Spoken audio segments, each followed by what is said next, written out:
What's going on, everybody? Jeremy D here back again, and today I got a little Maniac gameplay for you in the background on whiteout, and I figured this was a pretty good map to pick, and it's not a real great gameplay. I think I went 18-7 or something like that. I had a couple bullshit spawn deaths like you get a lot in this game, but anyway, what I want to talk about is winter and how ready I am for summer.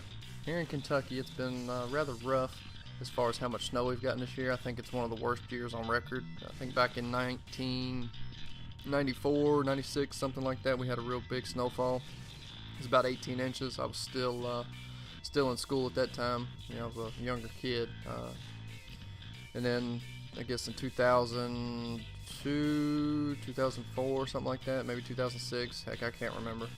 I was actually in Pennsylvania working on a job, and a big ice storm hit Kentucky, and I had to almost didn't get out of Pennsylvania. And when I got home, I had to drive from the airport to my home, which is about a 45-mile drive on solid sheets of ice pretty much the whole way, you know, doing about 10-15 mile an hour. But this year it has been nothing but one thing after another. You know, it didn't do anything around Christmas, didn't get any snow or nothing, and then next thing you know, the gates of hell open, and we have been getting nothing but snow and ice ever since.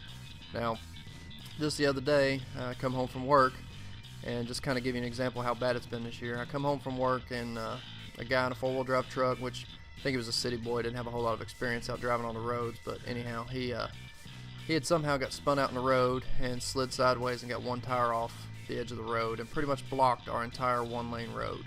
And you know, that makes it real difficult when you are on your way home from work. I had taken my wife and my daughter that day because the snow was pretty rough, and I don't like her driving in that weather. I'll kind of get into that in a minute, but you know, I got stuck in the road, couldn't get by him, and we had to sit there and wait. Now, I would have pulled him out myself, but didn't have a chain, and finally one of the neighbors come out with a chain in his tractor and come down there and help yank him out. You know, we got him out after about 30 minutes of fighting and trying. You know, his front wheel was off in a pretty deep ditch, and the whole road was a solid sheet of ice, so that was rather aggravating.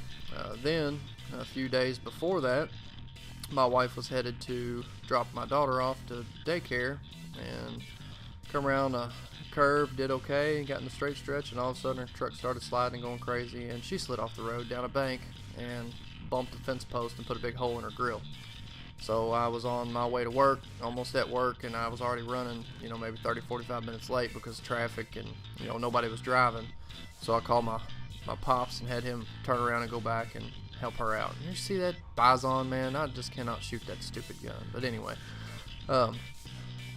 I called him, and he wound up coming out and helping her. Him and her dad came out and pulled her out and got her out safe. You know, she was okay, baby was okay, so that was a good thing there. But then a few days later, Dad and I, you know, I've run out of wood. I burn wood.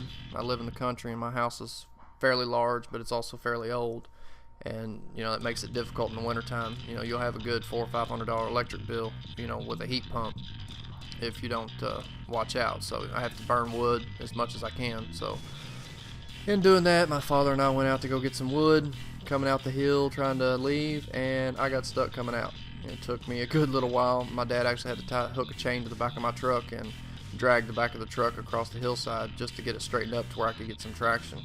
And then I wound up putting it in four-wheel low and just, you know, dropping it in low, sticking it in first gear and just revving that dude up about 6-7 grand and giving her hell to get out of there. Finally, it grabbed traction and ran its ass on up the hill and got home, but got unloaded, and I did not go back. But my dad and then went back several times and got some more wood. For some reason, his truck would come up out of there and mine wouldn't. You know, that's just a testament to go to show you can't, you know, the more money you spend on a set of tires doesn't necessarily mean that it's going to be the best. You know, I think he had some just regular all-terrain tires on his truck, you know, nothing fancy, nothing expensive, and I had some fairly high-end, you know, high tread tires on my truck, and it just didn't, you know, all they did was pack with snow and didn't want to go anywhere. So hope you guys enjoy this commentary, and I got several things in the works on the channel now. I'm gonna try to be a whole lot more consistent, try to keep everything, you know, on a more consistent basis. I still think I'm gonna try to get a commentary together and enter the C3. I think I'm gonna go on and take that chance and see what can happen. But we shall see how that goes. I don't really want to, I hope if I do get in it and it's not very good, they don't pick me to be voted on, because I don't believe I'd be able to get back in next year. So I kind of hope if it's not good enough or not up to par, I just don't even get in at all. I'd rather not get in at all than get in and go out, first or second round. So hopefully I'll do that all right. So we'll see you guys on the next one. Peace out.